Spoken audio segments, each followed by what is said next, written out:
Hello everyone, welcome back to a new video. I just want to start off by saying thank you so much for the support on the last video. Like I said in the last one, it was the first video I've uploaded in like 2 years, and the whole reason I stopped uploading because I was getting like 13 views a video. But the fact that I got like 300 on my first video back is absolutely amazing. Like I'm really happy about it. If you do enjoy this video, please make sure to drop a like and subscribe because it really helps the channel.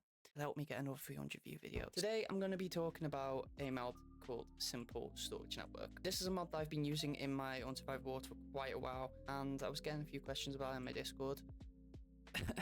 Intend to join my Discord. The mod I'm referring to is this one, Simple Storage Network. I showed it off in my last video very briefly. It's a very simple mod. It's basically just connected to some kind of storage, and you get an interface. Now, there's a few things that I need to show you guys. Okay, so the first thing I'm going to show you guys is how to set up just a simple storage network. So the first thing you want to do is have some sort of storage. So I'm just going to use a create vault. It can be anything you like. It can be 2,000 chests, whatever you want. And basically it's this simple. There, you're done. Wasn't that easy? Now you've got a whole system where you can just throw everything into it, and now it's in this storage, and I can prove it because if I break enough of these, there we go. They pop out. So they are actually in there, which is really cool, and I really like it. This is like the absolute basics of the mod. Like, you just want a storage access, simple storage system for your world or whatever you want. Let's take a step further. Okay, so the next step you can take is crafting. You can craft with this, and it's like any other storage system mod. You just make some kind of storage. By the way, this is the storage network route. This is the base of your whole system. You only want one of these per system. So let's say you're playing on a server, there's multiple people, and they all have their own storage systems. Every single person has to have their own storage network route. So basically what you do now is you connect your storage to the network route, and now you have a crafting table. So let's say I want to craft, I don't know, a boat. Okay, so I'm going to put these in there. They are physically in there too. So now I'm just going to use GEI, or whatever it's called, boat, look it up, move items, and you have yourself a boat.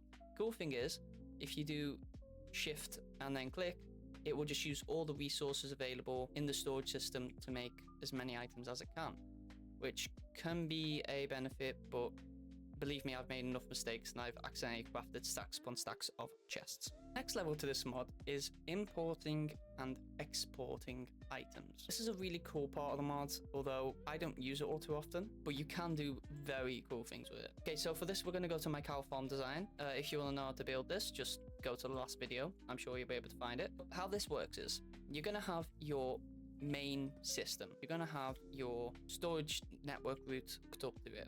Place a link cable, place your storage table or whatever you've got, whether it's the one with the crafting table or the one without it. And that's it. That's your storage system done. You can connect this to as many things, but I'll get to that in a second. Okay, so an import system can be very handy.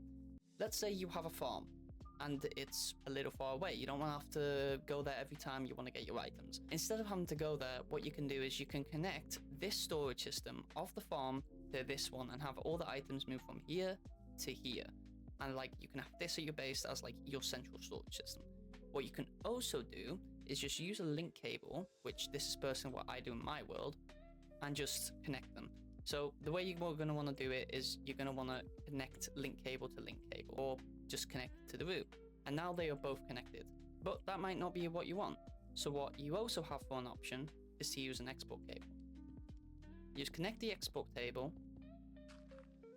directly to the route, and now they are exporting into this one. So all the items from here are going to here. One little tip is if you want to see the items that have just gone in, you need to exit and enter to see the update items. As you can see, here's one from 20 to 24. But let's say you just want the steak. Well, there's a solution for that too. All you gotta do this time is get a filtered import cable. They're a bit more expensive than the just normal import cables, but if you want to be able to filter it, it is worth it. Okay, so what you're going to want to do is you're going to want to go to the one connecting to your other storage system, the one that you want the items to be pulled from. So you're going to go to the one connecting to it, you're going to click it again to access its GUI. You're going to click this, the item that you want to pull, you then do allow list. Now, when you go back to your system, you should see that only steak is being imported, as you can see. Like I said, what you can also do is just connect them with the link cable. That's what I personally do. I think it's easiest, but it can be a bit buggy. It can show that you have multiple items of the same item. You have 1,000 pieces of dirt in your system, it will say that you have 4,000 for absolutely no reason at all.